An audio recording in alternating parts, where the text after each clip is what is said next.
Sinar cahaya jatuh, dan dalam kecemerlangan, tubuh Sun Ning tampak ilusi, naik dari aula. Perubahan mendadak itu membuat Tu Jiu hampir buru-buru keluar. Dengan pujian Lao Sai, Tu Jiu menjadi tenang. Terima kasih atas kebaikan Lord of the Light, atas kebaikan yang kamu tunjukkan hari ini. Tu Jiu berhenti dan menatap cahaya di langit. Tubuh Sun Ning pulih dengan kecepatan yang terlihat dengan mata telanjang. Tu Jiu benar-benar terpana pada saat ini. Mereka yang memiliki cahaya di hati mereka dan percaya kepada Tuhan cahaya di dalam hati mereka adalah anggota kuil Tuhan cahaya. Aturan ini lebih seperti pukulan berat di dada Tu Jiu, mengenai titik terlemahnya. Keluarga Sun hari ini berjalan di malam yang gelap dan membutuhkan cahaya untuk menerangi jalan mereka ke depan. Sekarang, kuil penguasa cahaya adalah sinar cahaya ini. Dia menyembuhkan Sun Ning, meninggalkan cahaya lain yang disebut harapan untuk keluarga Sun. Berbalik dan menatap Qin Yichen lagi, dia berdiri di kejauhan dengan wajah acuh tak acuh. Tidak melihat pemandangan yang luar biasa ini, tidak tergerak, dan wajahnya tenang, seolah-olah dia telah melihatnya berkali-kali. Tu Jiu membungkuk dalam-dalam pada Qin Yichen. Tu Jiu, aku telah melihat Tuan Cahaya Tuan. Hari ini, saya Tu Jiu memasuki kuil penguasa cahaya, tetapi keluarga matahari dalam masalah. Saya tidak bisa pergi saat ini. Saya mohon kepada penguasa cahaya untuk memaafkan saya, dan izinkan saya untuk menyelesaikan keluarga matahari. Ke atas dan ke bawah, dan kemudian melayani penguasa cahaya. Hari ini, Tu Jiu bersedia bersumpah kepada Dao Surga bahwa hari ini, saya Tu Jiu, bersedia membayar dengan nyawa saya atas rahmat Tuhan untuk menyelamatkan Sun Ning. Mengikuti kata-kata Tu Jiu, suara keras tiba-tiba datang dari telinga Tu Jiu. Dia mendongak tiba-tiba, dan melihat Qin Yichen sedikit terkejut padanya. Ada keributan orang percaya yang tak terhitung jumlahnya di telinganya, dan baru pada saat inilah Tu Jiu mengerti mengapa ada cahaya di hatinya. Dengan berbagai metode kuil penguasa cahaya muncul di benaknya. Sebuah aturan dunia juga diberkati di Tu Jiu. Hal-hal ini, hanya dia sendiri yang tahu. Tidak ada alasan untuk rumor. Pergi dan temui Sun Ning, dia seharusnya baik-baik saja. Setelah berbicara, Qin Yichen membawa Tu Jiu ke posisi Sun Ning.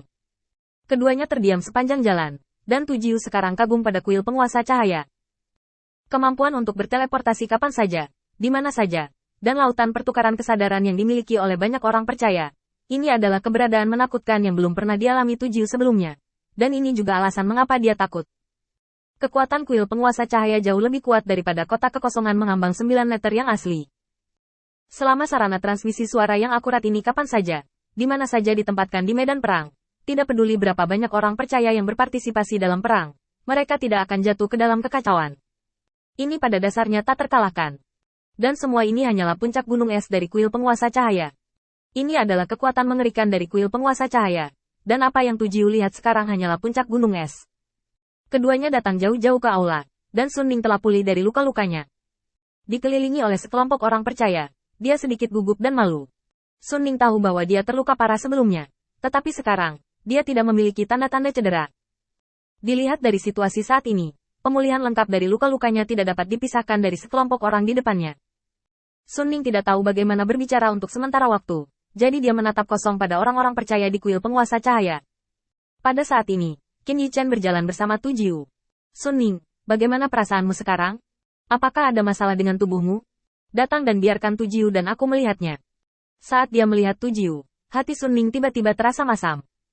Pada saat ini, simbol khusus muncul di dahi Tu Jiu, yang ditinggalkan oleh Qin Yichen di dahi Tu Jiu.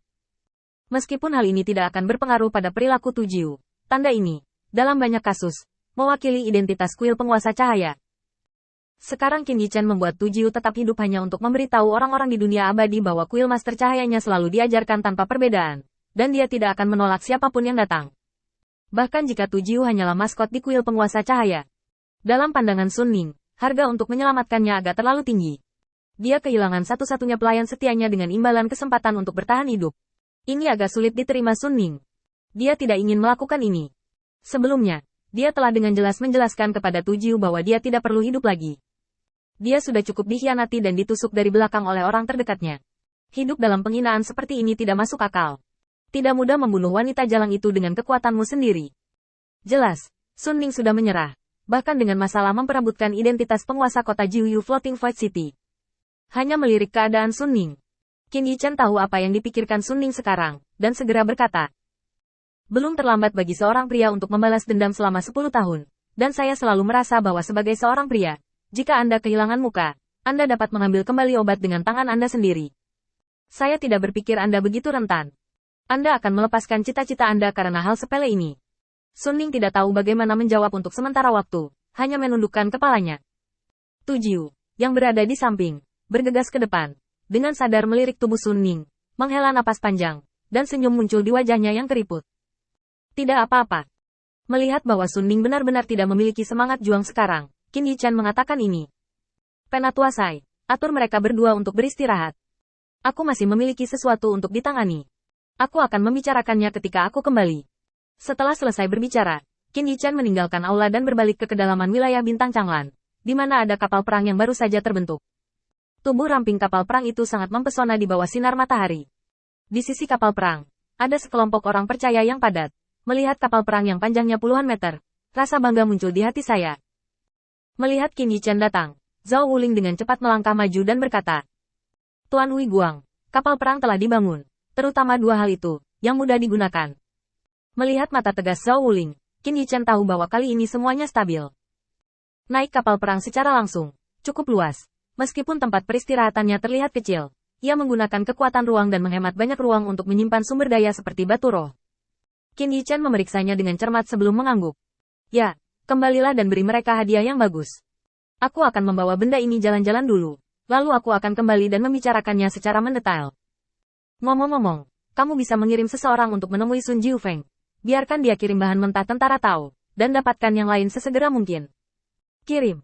Qin Yichan menyerahkan gambar desain kepada Zhao Wuling, dan Zhao Wuling dengan cepat mengambilnya. Melihat Qin Yichan hendak berangkat, Zhao Wuling dengan cepat mengeluarkan undangan dari tangannya. Tuan Guang, saya dapat mengirimkan undangan ini kepada Anda, dan Anda akan memberitahu saya ketika Anda bebas. Melihat undangan ini, Qin Yichan teringat bahwa pernikahan Zhao Wuling sudah lama tertunda. Setelah menerima undangan, Qin Yichan memikirkannya sebelum mengatakannya. Sekarang perang di Huotu Xingyu tragis. Jika memungkinkan, saya ingin menyelesaikan masalah ini setelah perang selesai. Zhao Wuling mengangguk lagi dan lagi. Oke, semuanya terserah kamu.